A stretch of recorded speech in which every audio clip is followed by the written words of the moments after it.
Hello everyone, I welcome in vision लोक।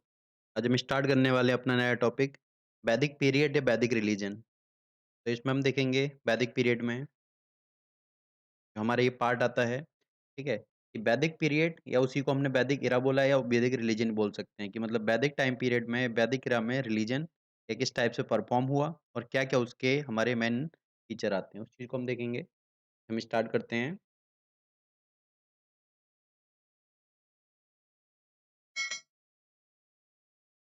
हमारा आता है वैदिक पीरियड। वैदिक पीरियड को हमने वैदिक इरा भी बोल सकते हैं इसको हम, वैदिक इरा।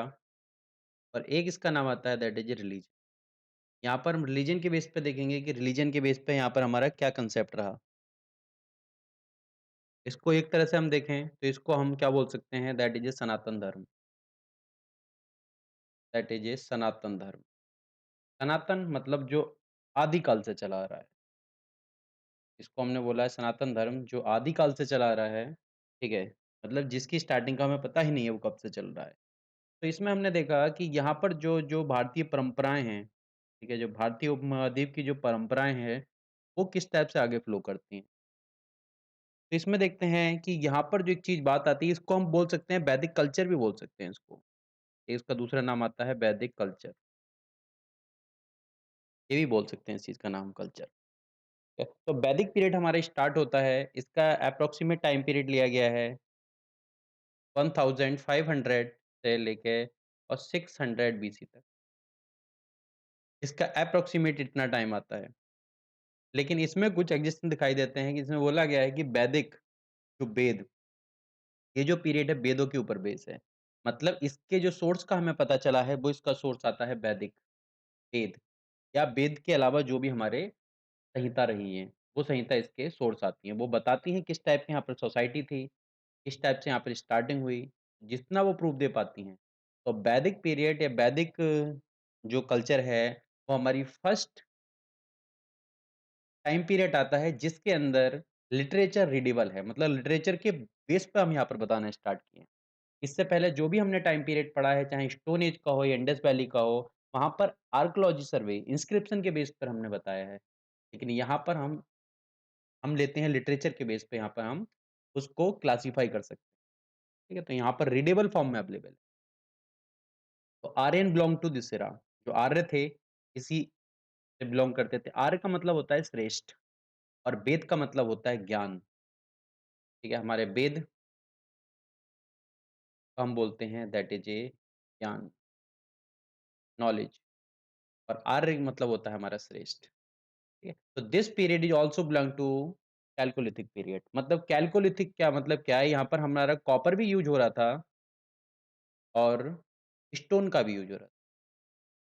That is a chalcolithic. तो ये हमारे हम मान सकते हैं कि जैसे भी वैदिक पीरियड हमारा स्टार्ट हो, उसी के पैरेलल में हमारा चल रहा है ये। उसी के पैरेलल में वैदिक पीरियड के पैरेलल ही क्या है कैल्कोलिथिक पीरियड आता है और उसी के आसपास माना गया है कि इंडस वैली के साथ भी कैल्कोलिथिक पीरियड, क्योंकि वहाँ पर मेटल का यूज़ दिखाई दिया है। लेकिन यहाँ पर एडवांस फॉर्म दिखाई देगी, कॉपर से हम कहाँ चले जाएँगे? आयरन की तरफ। तो हमारा जो बेस आएगा वो आयरन आएगा। तो इसके जो एविडेंस मिले हैं, एविडेंस ऑन लिटरेचर और उसके बेस पे हमने इसको क्लासिफाई किया है, लिटरेचर के बेस पे। अब यहाँ पर बात की गई है कल्चर की, यहाँ पर हमने कल्चर वर्ड यूज़ किया है ना कि सिविलाइजेशन। कल्चर, संस्कृति। अब संस्कृति क्या होती है? संस्कृति हमारी वो एक परंपराएँ हो सकती हैं जो हमेशा एक्जिस्ट करती हैं, जो आज भी एक्जिस्ट करती हैं। उसकी सिमिलैरिटी उसके सिमिलर टर्म में आज भी दिखाई देते हैं। जैसे हम बात करें इसके टाइम पीरियड के आसपास की, जैसे सिंधु घाटी से लेके आज तक जो भी अवेलेबल है, तो उसमें हम क्या देखते हैं? उसमें हम अपनी देखते हैं क्राफ्ट के बेस पर, एनिमल के बेस पर और प्रकृति पूजा के बेस पर हम देखते हैं कि वो सिमिलैरिटी उस टाइम भी थी, आज भी है। शिव, महादेव इनकी सिमिलैरिटी स्टार्टिंग से भी मिलती है और आज भी इनकी सिमिलैरिटी मिलती है। इंडस वैली में भी इसके प्रूफ मिले हैं, पशुपति के रूप में, वैदिक पीरियड में भी इसके प्रूफ मिले हैं और आज भी इस चीज़ का यूज़ होता है। तो बाकी जो इसके अलावा भी बाकी सिविलाइज़ेशन आई थी, जैसे हम बात करते हैं कि इजिप्ट सिविलाइज़ेशन थी, इजिप्ट थी, इसके अलावा मेसोपोटामिया थी। जितनी कंटेम्परेरी सिविलाइज़ेशन थी, जो भारतीय महाद्वीप उपमहाद्वीप आता है, सबकॉन्टिनेंट आता है, तो इसकी जितनी कंटेम्परेरी सिविलाइज़ेशन थी, वो सारी सिविलाइज़ेशन कंप्लीटली खत्म हो गईं, कंप्लीटली डिस्ट्रॉय हो गईं। लेकिन यही एक ऐसी सिविलाइज़ेशन जो इंडियन सिविलाइज़ेशन बोला जाता है, ठीक है? वो अपने कल्चर के बेस के अकॉर्डिंग आगे चलती रही और पहले भी वही चीज़ों के बेस बेस था उसका और आज भी वही बेस है। फैमिली कल्चर, उस टाइम भी था, आज भी वही फैमिली कल्चर कि मतलब एक एक बोलते हैं सिंगल फैमिली, यूनाइटेड फैमिली या जॉइंट फैमिली बोलते हैं उसको। अगली चीज़, यहाँ पर बेस आता है इसमें कल्चर का। अब कल्चर हमारी क्या आती है? कल्चर को हम बोलते हैं कल्चर हमारी 2 पार्ट में डिवाइड होती है। कल्चर का जो पता हमें 2 पार्ट में चलता है। पहले इसका कल्चर का पार्ट आता है आर्ट, आर्ट की फॉर्म में। एक दूसरा पार्ट आता है दैट इज़ ए लिटरेचर,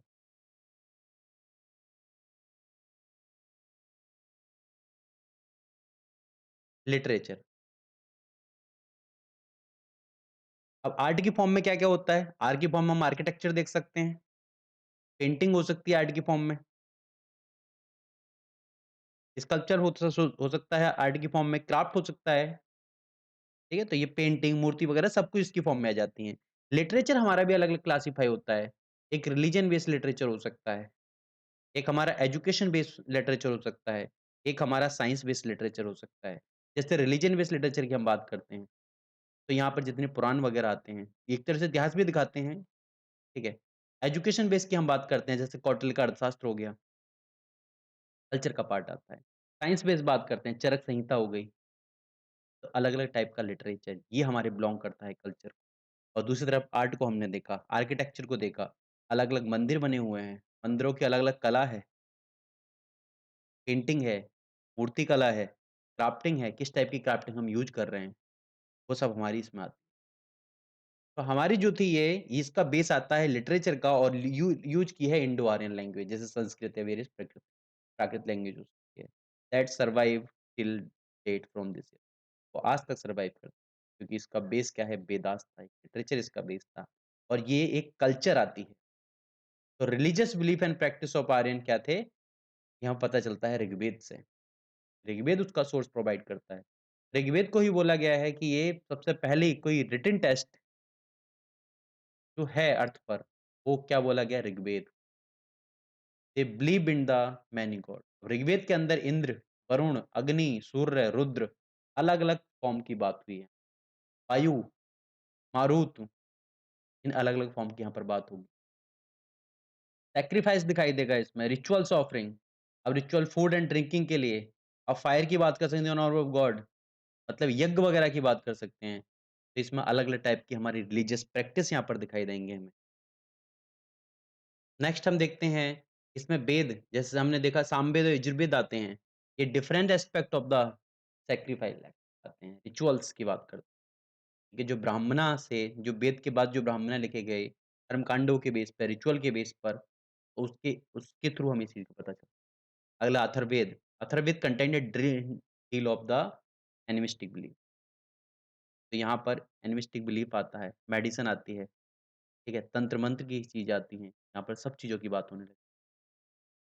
तो यहाँ पर हम बात करते हैं कि जो आइडियाज़ थे मतलब monotheism idea and various deities introduce होती हैं, ठीक है? दिखाया जाता है कि एक इंसान के अंदर क्या है, कि इंसान क्या करेगा? एक आत्मा, परमात्मा का कांसेप्ट दिखाया जाता है। अलग-अलग चीज़ें उसके साथ अटैच की जाती हैं। अगला हम देखते हैं आरण्यक और उपनिषद। ये वैदिक लिटरेचर को ही थोड़ा-सा ज़्यादा क्लासिफ़ाई करने के लिए है। उसको प्रोग्रेसिव आउटलुक दिया है इन्होंने। मतलब एक हमारी ज्ञान की तरफ निकल जाती है एक ब्रांच और एक ब्रांच हमारी कर्मकांडों की तरफ निकल जाती है। अब इसमें देखते हैं जो वैदिक लिटरेचर है वो जिसमें हमारे क्या-क्या होता है हाइमन, प्रेयर, सॉन्ग ये कंटेंट हुआ इसके अंदर। जो वर्शिप पर्पज़ के लिए इसका यूज़ हुआ है। इसके अलावा पोएम आती है, ठीक है? पोएम रिसाइट बाय प्रीस्ट जो पुजारी वगैरह हुआ करते थे। तो उन्होंने उस चीज़ को किया। उसका बर्ड ऑफ इलनेस, मिसफॉर्टून अभाग्य या फिर बीमारी से बचना, इन सब चीज़ों के लिए। जैसे कहते हैं प्रार्थना करते हैं उस चीज़। तो प्रीस्ट भी यहाँ पर क्या है डिवाइड इंटू फैमिली अलग-अलग फैमिलीज़ में डिवाइड थे। अलग-अलग कहते हैं गोत्र जैसे गोत्र जो निकले हैं, गोत्र इसी से निकले हैं। जो गोत्र का सिस्टम आया वो यहीं से निकल के आएगा। आगे हम बात करेंगे उस चीज़ की। Each family had its own set of hymn. हर फैमिली के पास अपने हाइमन के सेट थे और वो क्या करता था, वो चलता था शॉर्ट फ्रॉम गुरु टू शिष्य। मतलब रिटन फॉर्म में नहीं थे, वो एक गुरु से शिष्य की तरफ ये फ्लो था। All literature said in the memory of those priest. सब कुछ याद रखा जाता था। मतलब लर्निंग प्रोसेस से लर्न करना होता था और अपनी नेक्स्ट जनरेशन को ट्रांसफर करना होता है। यहाँ पे कोई रिटन सिस्टम नहीं था। क्यों? क्योंकि स्क्रिप्ट नहीं थी। लैंग्वेज संस्कृत यूज़ हुई है, स्क्रिप्ट नहीं है यहाँ पे। बाद में ब्राह्मी स्क्रिप्ट दिखाई देगी, उसका यूज़ होगा। अब बोला जाता है ऑथर कौन थे? ऑथर का इसमें कोई अननोन है सोर्स, किसी को नहीं पता है। जो भी थे आर्यन थे। अब आर्यन तो कोई आर्यन का मतलब क्या था? दैट इज़ श्रेष्ठ, जो श्रेष्ठ है वो आर्यन है। इसी चीज़ को बोला गया, श्रेष्ठ, इस चीज़ को बोला गया आर्यन। अब इसमें दिखाई देती है कि आर्यन क्लेन एक आती है। जो वैदिक पीरियड है वो बेस करता है आर्यन क्लैन के ऊपर कि आर्यन मतलब श्रेष्ठ क्लैन। तो वैदिक आर्यन लिव इन सप्त, ये लोग जो है सप्त सिंधु एरिया के अंदर रहते थे। अब आर्यन को जो कंसीडर किया गया है वो एक रेस की तरह कंसीडर किया गया है कि एक आर्यन भी एक रेस थी। मतलब अलग लिंग्विस्टिक ग्रुप भी माना गया है और अलग इंडो आर्यन लैंग्वेज के थ्रू भी इसका अटैचमेंट किया गया है। ठीक है? तो यहाँ पर कुछ सिमिलैरिटी दिखाई देती है। ठीक है? जैसे अलग-अलग लैंग्वेज की, जैसे हम अलग लैंग्वेज की यहाँ पर क्या है मातृ, पितृ की बात करें। ठीक है? तो लैटिन के अंदर क्या है मैटर, पैटर था ये और वही धीरे-धीरे इंग्लिश में फादर, मदर हो गया। तो इससे सिमिलैरिटी देखते हैं। ठीक है? एक हम देखते हैं एक गॉड जो मेसोपोटामियन गॉड,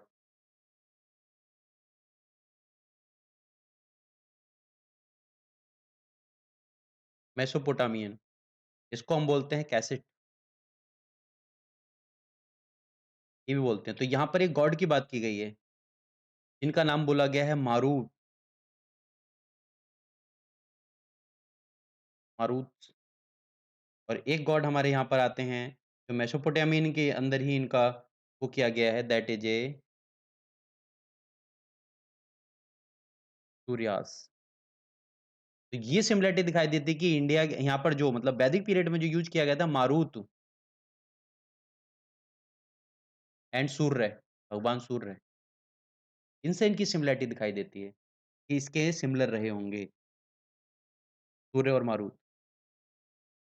ऑरिजिनली जो सोर्स है वो हमें दिखाई नहीं देता कि क्या हो सकता है, क्या नहीं इसका, लेकिन सिंपल सा है कि इनको आर्यन क्लेन के दिया गया नाम और इसका जो रीजन रहा है वो रहा है हमारा सप्त सिंधु प्रदेश।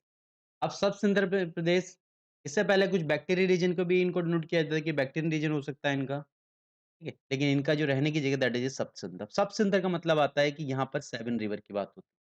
यहाँ पर 7 रिवर दैट इज़ सप्त सिंधु प्रदेश। अब रिवर की स्टार्टिंग कहाँ से होती है? रिवर की हम स्टार्टिंग देखते हैं वो हमारी होती है सिंधु नदी, ठीक है? तो इसका जो एरिया आता है पूरा जो 7 रिवर है जैसे हमने बोला कि सिंधु रिवर है, सिंधु रिवर जो वेद के अंदर मेंशन हुई हैं, ये 7 रिवर को मेंशन हुई है वहाँ पर। ये 7 रिवर के एरिया के बारे में बताया गया, उसको बोला गया सप्तसिंधु, जिसमें सिंधु है, सिंधु नदी ही बोलते हैं इसको। एक वहाँ पर मेंशन हुई है बिटिस्ता,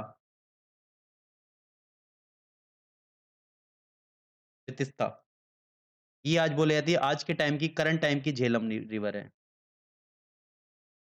आज के टाइम की झेलम रिवर है। 1, 2 अगली रिवर हमारी आती है दैट इज़ अस्कनी,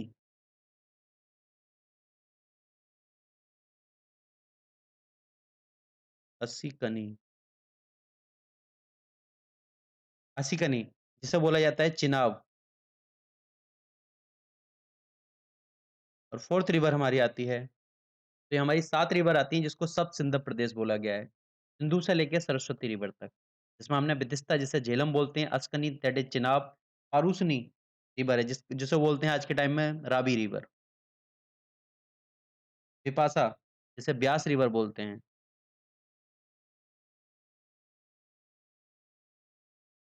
इसे हम सतलुज रिवर बोलते हैं, सरस्वती रिवर। सरस्वती रिवर के कुछ वो बोलते हैं जैसे घग्गर-हाकड़ा रिवर। आज के टाइम में घग्गर-हाकड़ा वगैरह है, वो सरस्वती होती थी, सरस्वती डिसअपियर हो चुकी है। इस वजह से इसके कोई ज़्यादा हमें प्रूफ मिलते नहीं सरस्वती रिवर के। ठीक है? सरस्वती रिवर के ऊपर ही सिविलाइज़ेशन वगैरह की भी बात हुई है, ठीक है? कि सिविलाइज़ेशन से डायरेक्टली बिलॉन्ग करती है ये, ठीक है? इसके अलावा कुछ और रिवर आती हैं, जैसे हम बात करें इसके अलावा एक रिवर आती है काबुल रिवर, वो भी मेंशन हुई है कुंभा के नाम से, काबुल रिवर, अफ़गानिस्तान में है ये काबुल रिवर, जो नॉर्थ के अंदर। अब हम बात करें कि हमारे साउथ साइड जो रिवर हैं, वहाँ पर एक रिवर आती है हमारी गंडक रिवर, उसकी भी यहाँ पर मेंशन हुई है गंडक रिवर, जो लेटर वैदिक पीरियड में दिखाई देंगे हमें, गंडक रिवर। गंडक रिवर को बोला गया है सदा नीरा,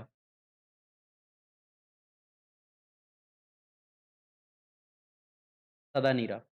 एक हमारी रिवर आती है नर्मदा, नर्मदा का भी यहाँ पर मेंशन मिलता है, लेटर वैदिक पीरियड में देखेंगे तो हम नर्मदा, इसे हम बोलते हैं रेवोत्रा, दैट इज़ ए रेवोत्रा। तो इस टाइप की अलग-अलग रिवर हैं, ये दिखाई देती हैं पूरे एरिया में, ठीक है?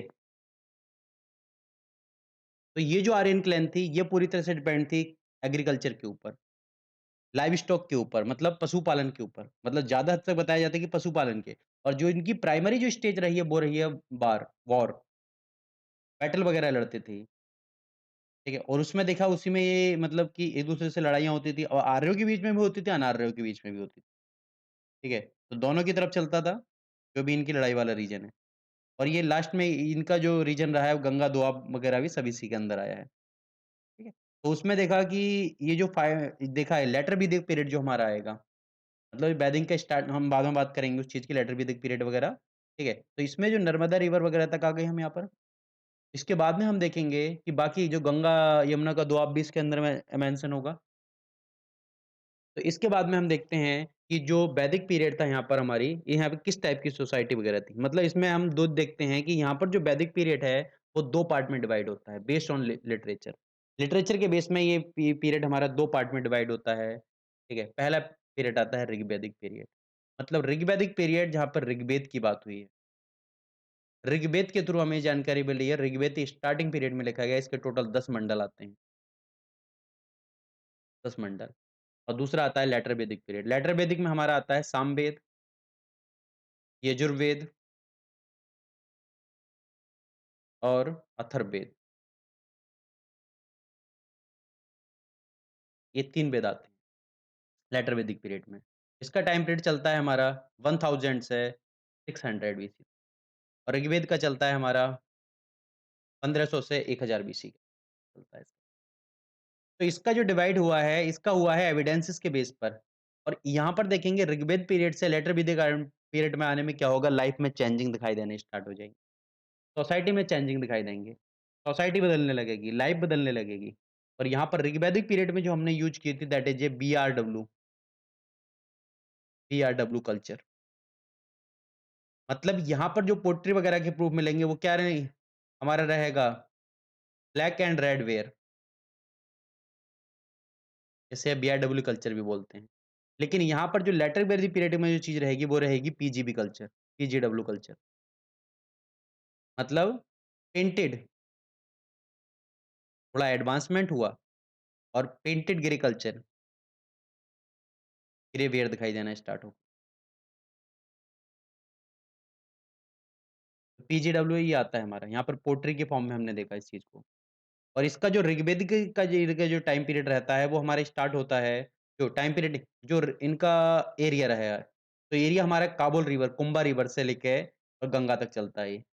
और उसी के बेस पे ये यहाँ पर जो लाइफ़स्टाइल में चेंजिंग आने स्टार्ट हो जाएँगे। तो जो आर्य थे मतलब जो इनमें बोला गया कि आर्य जो वेद का हमने बताया कि दैट इज़ ए ज्ञान, आर्य उन्हें बोला गया श्रेष्ठ। अब आर्य वगैरह बैटल वगैरह में माहिर थे, मतलब युद्ध वगैरह में ही माहिर थे। तो इनके साथ मेंशन मिलता है हॉर्स, घोड़े का। इसके अलावा आता है कवच, मतलब अपनी सुरक्षा करने के लिए। इसके साथ एक आती है रथ, चैरिट, ठीक है? इनकी इन्हें नॉलेज थी। इसके अलावा आयरन, इन सब चीज़ों की नॉलेज थी और उन्हीं का यूज़ किया इन्होंने वॉर में और उन्हीं का यूज़ किया करेंगे ये एग्रीकल्चर में। एग्रीकल्चर में भी इस चीज़ का यूज़ होगा। लेकिन दोनों पीरियड में हमने देखा कि जो सिमिलैरिटी आती हैं, तो सिमिलैरिटी के बेस पर हमने देखा है कि जो भी इनके अंदर सिमिलैरिटी आई इन्होंने आयरन वगैरह का यूज़ किया, किस हिसाब से आयरन आयरन वगैरह का यूज़ हुआ, जो भी उसमें चेंजिंग आई, हम उसको 4 पार्ट में क्लासिफाई किए हैं। पहला पार्ट होता है हमारा वैदिक इकोनॉमी। तो वैदिक इकोनॉमी जो हमारी ऋग्वैदिक इकोनॉमी की हम बात करें, ऋग्वैदिक पीरियड की बात करेंगे और लेटर वैदिक पीरियड की बात करेंगे। तो ये जो सोसाइटी थी, ये हमारी पास्टोरल सोसाइटी मतलब यहाँ पर जो क्या था, यहाँ पर ज़्यादा महत्व दिया गया दैट इज़ ये पशुपालन और पशुपालन में इम्पोर्टेंट थी गौ मतलब गाय, गाय को बोला गया गौ। अब इसके बहुत ज़्यादा प्रूफ मिलते हैं, गाय, गौ क्योंकि गौ यहाँ पर युवा है गौप के लिए, एक वर्ड जो है गोप, हिंदी में लिखता हूँ यहाँ पर गोप, ठीक है? एक हुआ है गोपाला मतलब जो गाय को पालने वाला है, गोपाला। इसी टाइप से एक वर्ड देखेंगे गोमल, कोमल के यूज़ हुआ है। इसी टाइप से इसमें आता है राजा जो किंग था हाँ, किंग किंग को बोला गया गौपति, गौपति। ये किंग के लिए यूज़ किया गया है यहाँ पर। ऋग्वैदिक पीरियड में किंग के लिए यूज़ किया है गौपति। इसका मतलब कि गाय की कितनी इम्पोर्टेंस थी, कि जो राजा है उसको उसके नाम से जाना जाता है। तो ये एसेट था और गाय के लिए ही लड़ाई होती थी। तो यहाँ पर इसके अलावा भी बाकी काफ़ी शब्द मिले हैं। जैसे समय, समय के लिए क्या यूज़ करते थे? जो टाइम वगैरह के लिए है, टाइम वगैरह के लिए जो समय था, तो उसके लिए हम यूज़ करेंगे गोधूलि, मतलब गाय के ऊपर इसका भी नाम आता है, गोधूलि, ये यूज़ हुआ है टाइम के लिए। एक और वर्ड यूज़ होता है हमारा दैट इज़ ए कपभूति, कपभूति, ये हमारा यूज़ हुआ है डिस्टेंस के लिए। तो गाय की इम्पोर्टेंस इसमें दिखाई देती है, अलग-अलग वर्डों में मिलती है। मतलब सब कुछ पूरी अर्थव्यवस्था यहाँ पर दिखाई देती है, इसी के ऊपर डिपेंड थी। अगली जो इम्पोर्टेंस आती है दैट इज़ वो हमारी थी हॉर्स, घोड़ा। अब इसमें दिखाया गया है मारुत घोड़ा को यूज़ करते हैं। मारुत मतलब उसकी स्पीड के ऊपर दिखाया गया है। कितनी इंद्र भगवान का दिखाया गया घोड़ा, ठीक है? इन चीज़ों की बात दिखाई गई है यहाँ पर। और यहाँ पर जो मेटल है, मेटल यूज़ हुआ है आयरन। आयरन का यूज़ हुआ है, इसके साथ कॉपर भी चला है। मतलब मेटल हमें दोनों दिखाई देंगे, कॉपर और आयरन। दोनों मेटल का यूज़ हमें दिखाई देगा। तो आयरन का यूज़ पहले जो स्टार्ट हुआ था, आयरन का यूज़ वॉर में स्टार्ट हुआ था। और बाद में आयरन का यूज़ होने लगा खेती वगैरह के लिए आयरन का यूज़ होने लगा। और आयरन का जो यूज़ है वो खेती में यूज़ हुआ है। इसके प्रूफ मिले हैं हमें। इसके प्रूफ एक वेस्ट यूपी के अंदर जगह आती है अंतरीखेड़ा और एक कर्नाटक की जगह आती है हल्लूर। वहाँ पर इस चीज़ के प्रूफ मिलेंगे खेती में आयरन का यूज़ हुआ है। एक जगह आती है हल्लूर, कर्नाटका में पड़ती है। और एक जगह हमारी आती है दैट इज़ अंतरीखेड़ा, ये वेस्ट यूपी में पड़ती है। तो एग्रीकल्चर भी प्रैक्टिस में होती थी और इसके अंदर ऋग्वेद के अंदर ही एग्रीकल्चर रिलेटेड पूरा प्रोसेस अवेलेबल है मतलब कैसे उसकी बुवाई करनी है फसल की, कब कटाई करनी है, ठीक है? उसकी प्रैक्टिस को बोला गया है यब, इसकी प्रैक्टिस को बोला गया है एग्रीकल्चर प्रैक्टिस को यब, एग्रीकल्चर प्रैक्टिस को बोला गया है। तो खेती के लिए वर्ड यूज़ हुआ है यब यहाँ पर। लेकिन एग्रीकल्चर का जो यूज़ तो था, लेकिन एग्रीकल्चर का कोई सरप्लस में नहीं था। मतलब कोई ज़्यादा सरप्लस में एग्रीकल्चर का यूज़ नहीं कर रहे थे कि बहुत ज़्यादा सरप्लस में कर रहे हों। अगला यहाँ पर एग्रीकल्चर में जो भी प्रोडक्शन होता था, वो अपने घर के लिए यूज़ के लिए वो होता था। सरप्लस ट्रेड वगैरह ज़्यादा दिखाई नहीं देगा हमें यहाँ पर, वो लेटर वैदिक पीरियड में दिखाई देगा। ठीक है? तो यहाँ पर खेती भी बीमारियाँ क्या-क्या लगती हैं, उसका उल्लेख दिया गया है ऋग्वेद में। इसमें एक खेती के लिए खतरनाक चीज़ बताई गई है टिड्डी। टिड्डी का उल्लेख मिलता है ऋग्वेद में। ये सिर्फ ऋग्वेद की बात कर रहा हूँ, टिड्डी मतलब खेती के लिए एक डेंजर चीज़ दिखाई गई है कि टिड्डी का। इसके अलावा यहाँ पर किसी भी टाइप का हमें पार्ट मतलब कॉइन वगैरह का प्रूफ नहीं मिलता, नो कॉइन, कोई कॉइन का प्रूफ नहीं मिलेगा। तो मतलब क्या था कंप्लीटली बार्टर सिस्टम यूज़ किया था। वस्तु विनिमय का यूज़ किया था यहाँ पर। अगली चीज़ देखते हैं हम क्राफ्ट सिस्टम। तो क्राफ्ट में क्या-क्या था? क्राफ्ट में रथ का यूज़ होता था, रथ बनाए जाते थे, चर्मकार वगैरह होते थे, रथकार होते थे, कुम्हार वगैरह, उन सबका मतलब जो शिल्पकार बोले जाते हैं, जो शिल्प, तो उनका यहाँ पर यूज़ दिखाई देता है। अब हम देखते हैं लेटर बी दिख में यहाँ पर चेंजिंग दिखाई देंगे। चेंज आएगा मतलब एग्रीकल्चर चेंजिंग, एग्रीकल्चर के अंदर आयरन का यूज़ ज़्यादा होने लगा। इंक्रीज़ हो गया आयरन का यूज़। आयरन का यूज़ होगा, ठीक है। लेटर वैदिक पीरियड हमारा पूरा दोआब रीजन तक जाता है, गंगा यमुना का दोआब है, ठीक है। तो यहाँ पर ज़मीन की इम्पोर्टेंस बढ़ने लगी, ज़मीन की ज़रूरत बढ़ने लगी और एग्रीकल्चर जो थी वो ऋग्वैदिक पीरियड में ही बात करूँ या बाद में ही बात करूँ, वहाँ पर जहाँ पर भी एग्रीकल्चर होती थी, वो एग्रीकल्चर जो लैंड होती थी, एग्रीकल्चर लैंड, वो पब्लिक लैंड होती थी। मतलब यहाँ पर मालिकाना हक की बात नहीं हुई है। ज़मीन जो है वो पब्लिक संपत्ति है, ज़मीन किसी की पर्सनल संपत्ति नहीं है। इस चीज़ के यहाँ पे एक्जिस्टेंस मिलते हैं, ठीक है। एक शतपथ ब्राह्मण आता है, शतपथ ब्राह्मण। शतपथ ब्राह्मण में बताया गया है रिचुअल्स कि ज़मीन को जोतने के प्लग रिचुअल्स की बात की गई है शतपथ ब्राह्मण के अंदर, ठीक है। लेटर वैदिक पीरियड में देखेंगे हल, हल की बहुत ज़्यादा इम्पोर्टेंस हो जाएगी, हल की। तो ज़मीन जोतने के लिए जो हल का यूज़ होता था, यहाँ पर वो लगा होता था आयरन का, ठीक है, हल। और इसी वजह से बलराम को हल से जोड़ा गया यहाँ पर, उनकी पावर दिखाने के लिए।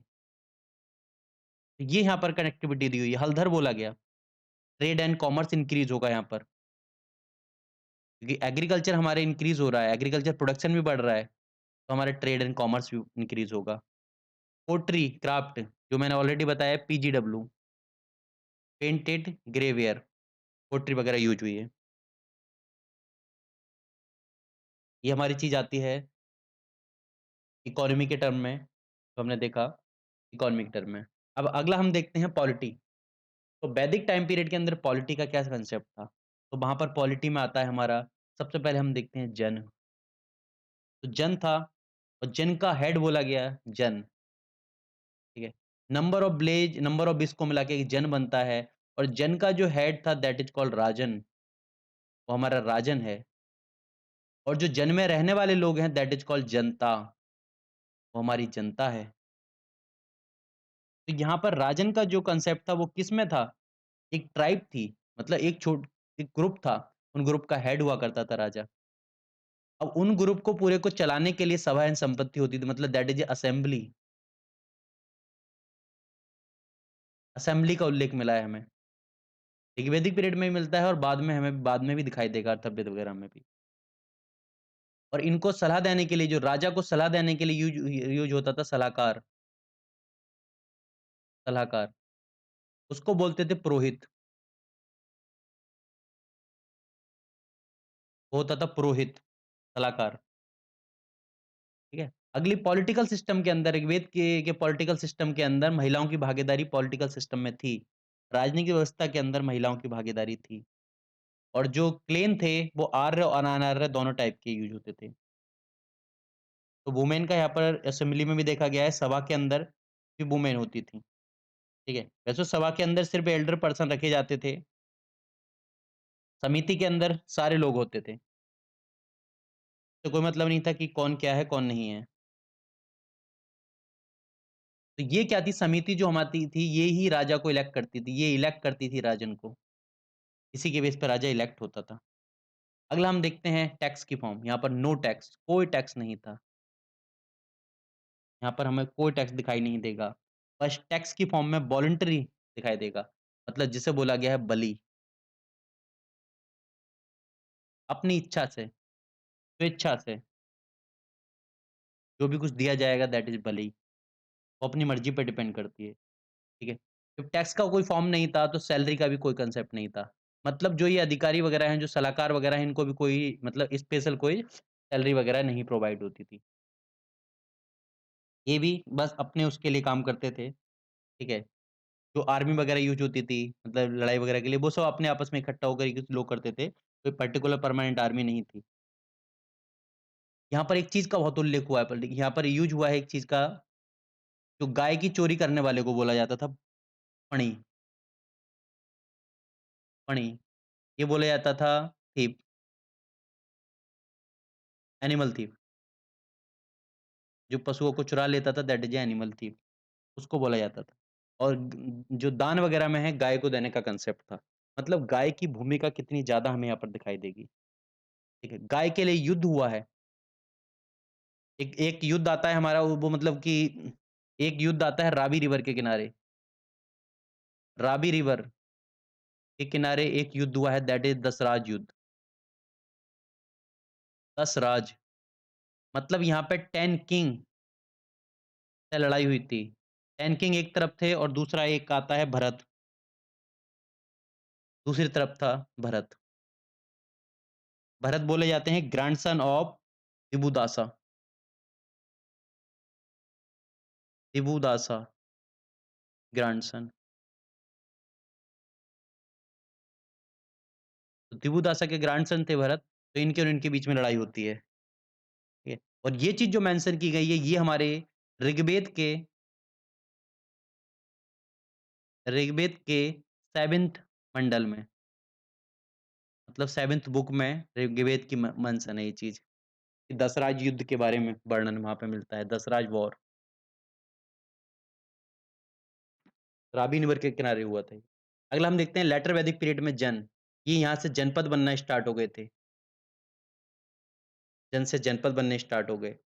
अलग-अलग जनपद आए हैं, जैसे हमारे पांचाल, पुरु, मिथिला, कुरु, इस टाइप के कई हमारे जनपद दिखाई देंगे। इनमें इसका उल्लेख मिलता है पांचाल का, क्योंकि उपनिषदों का संकलन उधर ही हुआ है। काफ़ी ज़्यादा उपनिषद संकलन हुआ है, यहाँ पर काफ़ी ज़्यादा बुद्धिजीवी लोग भी थे।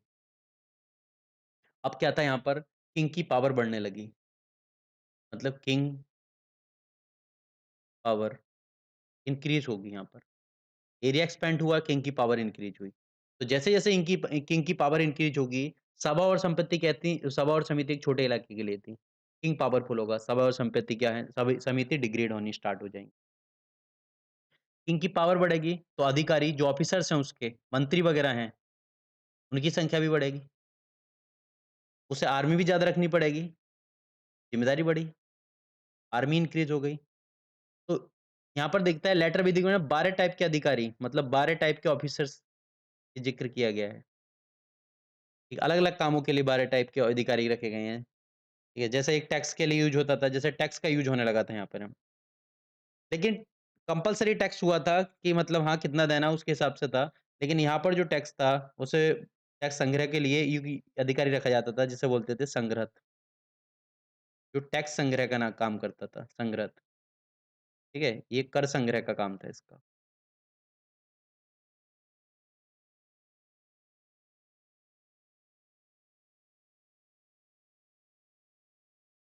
तो हमारा कंपल्सरी था। उस टाइम पे अलग-अलग टाइप के किंग यहाँ पर दिखाई देंगे, लेटर वैदिक पीरियड में। कई काफ़ी किंग होगा, जैसे अरुणी, जनक, जाबली, इस टाइप के अलग-अलग किंग हमें दिखाई देंगे। तो यहाँ पर जो कांसेप्ट आता है सैलरी का, तो सैलरी का जो कांसेप्ट था, वो ये था कि सैलरी का ज़्यादा कोई उल्लेख दिया नहीं है यहाँ पर। मतलब कि वेतनभोगी थे या नहीं थे, इस चीज़ का क्लियर उल्लेख नहीं है। मतलब ना तो ना की गई है, ना हाँ की गई है, लेकिन मैक्सिमम प्रमाण यही मिलते हैं कि सभी अधिकारी जो थे, उसमें क्या वेतनभोगी नहीं थे। मतलब सैलरी का कांसेप्ट यहाँ पर भी हमें दिखाई नहीं देगा। यहाँ पर भी जो लोग थे विदाउट पे वर्क करते थे। अगला हम देखते हैं वैदिक सोसाइटी। वैदिक सोसाइटी के अंदर देखते हैं ऋग्वेद के अंदर, तो यहाँ पर जो किंग का समाज के लिए क्या कर्तव्य था? तो किंग का काम था सिक्योरिटी। सिक्योरिटी किसकी? सिक्योरिटी प्राइवेट प्रॉपर्टी, इसके अलावा उनके एनिमल्स, लोगों की सिक्योरिटी ये उसकी रिस्पॉन्सिबिलिटी थी। अब किंग को सलाह लेने देने के लिए यहाँ पर पुरोहित था। अब पुरोहित का काम क्या था? सलाह देना। इसके अलावा एक काम उसका था पूजा-पाठ वगैरह, ठीक है? तो यहाँ पर जो वुमेन की कंडीशन दिखाई देगी वो अच्छी कंडीशन दिखाई देगी। मतलब कि यहाँ पर जो वुमेन कंडीशन अलग से लिख ले रहा हूँ मैं, वुमेन की गुड कंडीशन है यहाँ। वुमेन पॉलिटी से लेके सब में पार्टिसिपेट करती हैं यहाँ पर। गुड कंडीशन दिखाई देगी। यहाँ पर कोई बाल विवाह, कोई हमारे पर्दा प्रथा वगैरह मेंशन नहीं है। और काफ़ी जो है वुमेन मतलब विद्वान के भी नाम मिले हैं। जैसे विदुषी बोलते हैं, विदुषी, ठीक है? जो वुमेन इंटेलेक्चुअल हैं हमारी। जिसे बोला गया है विदुषी,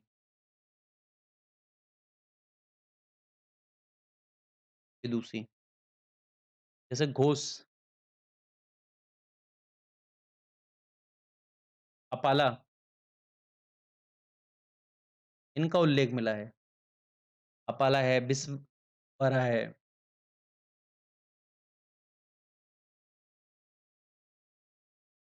एक आता है सिकतानवरी। इन विदुषियों के नाम का उल्लेख मिलता है ऋग्वैदिक पीरियड। तो यहाँ पर वुमेन को राइट टू एजुकेशन भी था। मतलब एजुकेशन की अगर बात करूँ तो एजुकेशन का जो सिस्टम था, वो यहाँ पर डिपेंड करता था, कौन एजुकेशन ले रहा है। मतलब कि गुरुकुल बेस एजुकेशन थी। वुमेन को एजुकेशन का पूरा राइट था। वुमेन पार्टिसिपेट करती थी, अपने अकॉर्डिंग चूज़ कर सकती थी हस्बैंड को। हस्बैंड को चूज़ करने का मतलब क्या था वुमेन की? मतलब वुमेन हस्बैंड को चूज़ कर रही है, स्वयंवर प्रथा, स्वयंवर,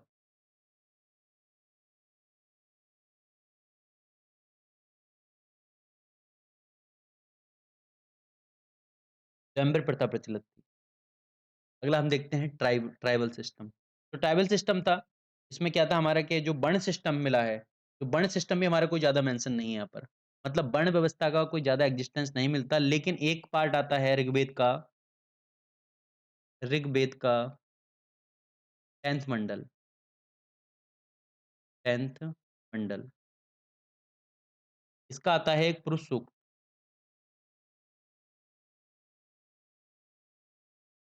यहाँ पर मेंशन हुआ है, यहाँ पर मेंशन है वर्ण सिस्टम। लेकिन वर्ण सिस्टम मेंशन है, कौन क्या है उसी उससे कोई ज़्यादा मेंशन नहीं है। यहाँ पर डिस्क्रिमिनेशन वगैरह दिखाई नहीं देता। बस एक डिस्क्रिमिनेशन दस्यु या दास वगैरह के उसमें आता है, लेकिन वो भी क्या थे, हेल्पिंग के लिए यूज़ होते थे। जो दास वगैरह थे, यहाँ पर जो दास-दासी, दास और दासी, मतलब इनसे ये नहीं है कि छुआ-छूत वगैरह का कोई रीज़न हो या फिर इनके पास नहीं बैठ सकते, ऐसा कोई मतलब नहीं था। फिर दास या दासी थे, उनकी सेवा के लिए यूज़ होते थे, बस इससे ज़्यादा कोई डिस्क्रिमिनेशन दिखाई नहीं देता। एजुकेशन की बात करी हमने, तो एजुकेशन में क्या था, गुरुकुल वगैरह थे। अब गुरुकुल में क्या है, वुमेन और मतलब लड़का-लड़की दोनों पढ़ सकते थे। इसके अलावा यहाँ पे विवाह, विवाह का पूरा कांसेप्ट था। मतलब कितने टाइप के विवाह होते हैं, ठीक है?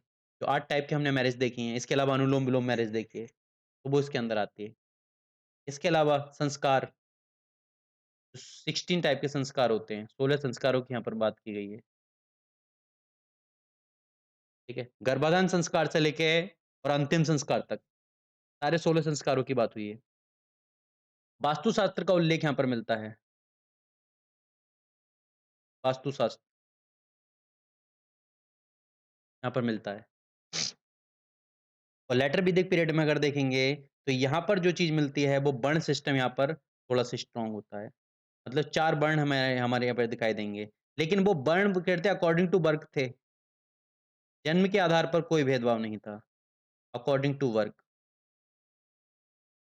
तो एक वो आता है, एक मतलब एक कन्वर्सेशन में यूज़ हुआ है, एक श्लोक है कि मतलब मैं कवि हूँ, ठीक है? मेरे फादर क्षत्रिय हैं, मतलब मेरे फादर युद्धों में पार्टिसिपेट करते हैं, सेनापति हैं, इस टाइप से कुछ दिया हुआ है। तो उसमें उसने कुछ चीज़ को बोला है कि उसने 3 अपने फैमिली के अंदर से 3 या 4 लोगों को अलग-अलग ऑक्यूपेशन बताया है, कि अलग-अलग वर्ण से बिलॉन्ग करते हैं मेरी फैमिली में 3 या 4। वर्ण का सिस्टम जो था वो कर्म के बेस पर था, ना कि जन्म के बेस पे। अब वुमेन का स्टेटस क्या था?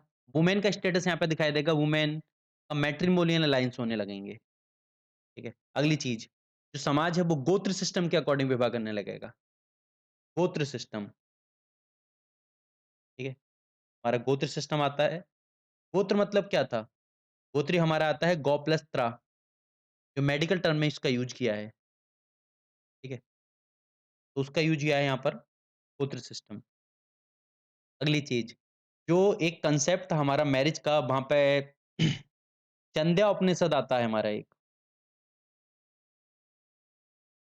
चाणक्य उपनिषद आता है हमारा एक, उसमें बोला गया है इस चीज़ को कि जो चांडाल हैं, मतलब जो विलोम मैरिज, मतलब प्रतिलोम मैरिज से पैदा हुए बच्चे हैं, उनकी पनिशमेंट का वो दे दिया गया है, ठीक है? तो इन चीज़ों की यहाँ पर बात हुई है। इसके अलावा गोत्र सिस्टम, गोत्र, गोत्र की भी यहाँ पर बात होती है। आश्रम, जो 4 आश्रम आते हैं, आश्रम की भी यहाँ पर बात होती है, सोसाइटी में आश्रम चलने लगते हैं। पुरुषार्थ, पुरुषार्थ यहाँ पर मेंशन हुए हैं। संस्कार का तो ऑलरेडी बता चुका हूँ मैं। संस्कार, ये सब सोसाइटी में दिखाई देने लगेंगे। आश्रम मतलब ब्रह्मचार्य आश्रम, गृहस्थ आश्रम वगैरह और उन्हीं के अकॉर्डिंग पुरुषार्थ बाँटे गए, कि मतलब आज भी वही चीज़ चलती है, आज भी कोई डिफरेंस नहीं है। आश्रम में हम देखें 0 से प 25 ईयर मतलब एक जो एजुकेशन एज होती है, वहाँ पर चरित्र को सुधारने के लिए एक अपनी की मतलब उसके बाद में रिस्पॉन्सिबिलिटी निभा सके स्टूडेंट, उसके लिए ज्ञान की प्राप्ति करनी होती है और उस टाइम भी वही था। अगली चीज़ हम देखते हैं वैदिक रिलीजन। रिलीजन के लिए यहाँ पर कुछ हमें सिर्फ मिलता है कि जो वैदिक रिलीजन था, ठीक है? उसमें उल्लेख आता है इंद्र, इंद्र का उल्लेख आया है। इन्हें बोला गया पुरंदर, मतलब पुरंदर का मतलब आता है किलों को तोड़ने वाला, पुरंदर। इन्हें यूज़ किया गया वॉर गॉड। इनका एप्रोक्सिमेट 250 के आसपास उल्लेख मिलता है ऋग्वेद में, इंद्र का। अग्नि, अग्नि का उल्लेख हुआ है एप्रोक्सिमेट 200 के टाइम अग्नि का। ऐसे वेपन यूज़ होते थे। और दूसरी चीज़ मीडिएटर की तरह यूज़ हुआ है। गॉड और उनके भक्तों के बीच में मीडिएटर अग्नि का यूज़ हुआ है। वरुण मेंशन मिलता है। इनका एप्रोक्सिमेट 200 बार मेंशन मिलता है। यहाँ पे एथिक्स मतलब नैतिकता की बात की गई यहाँ पर। प्रेयर वगैरह की जाती थी। मरुत, आँधी के देवता बोले गए हैं और इसके अलावा देवियों की पूजा होती थी। ठीक है? देवियों की जैसे उषा, अदिति, तो ये देवियों के नाम दिए गए हैं इसमें। दैवीय वर्शिप, दैवीय वर्शिप। और लेटर वैदिक पीरियड में देखेंगे तो यहाँ पर जो इन्फ्लुएंस मिलता है that is a Brahma, Vishnu, Mahesh. Brahma, Vishnu, Mahesh. Brahma, Vishnu, Mahesh. तो उनका उल्लेख मिलता है ब्रह्मा, विष्णु, महेश का। इसके अलावा हम देखते हैं इसमें उपनिषद के उसमें दिखाया गया है इसमें, ठीक है? जो फायर और बृहस्पति का भी उल्लेख मिलता है मतलब अग्नि। लेटर वैदिक पीरियड में भी अग्नि का उल्लेख मिलता है। देवताओं के गुरु बृहस्पति बोले गए हैं यहाँ पर। और यहाँ पर मोक्ष पे बल दिया गया है लेटर वैदिक पीरियड में मोक्ष। और मोक्ष भी 2 टाइप से दिया गया है, या तो आप कर्म कांडों के बेस पर मोक्ष की बात करो, एक ज्ञान के माध्यम से मोक्ष की बात की गई है। ठीक है? और उपनिषद कर्म कांड के खिलाफ प्रतिक्रिया देते हैं, मतलब कर्म कांड के खिलाफ बोलते हैं उपनिषद। तो ये था हमारा वैदिक रिलीजन। अब इसके बाद में नेक्स्ट लेक्चर में हम देखेंगे वैदिक लिटरेचर, वेद उपनिषद बारे के बारे में देखेंगे। Thank you everyone.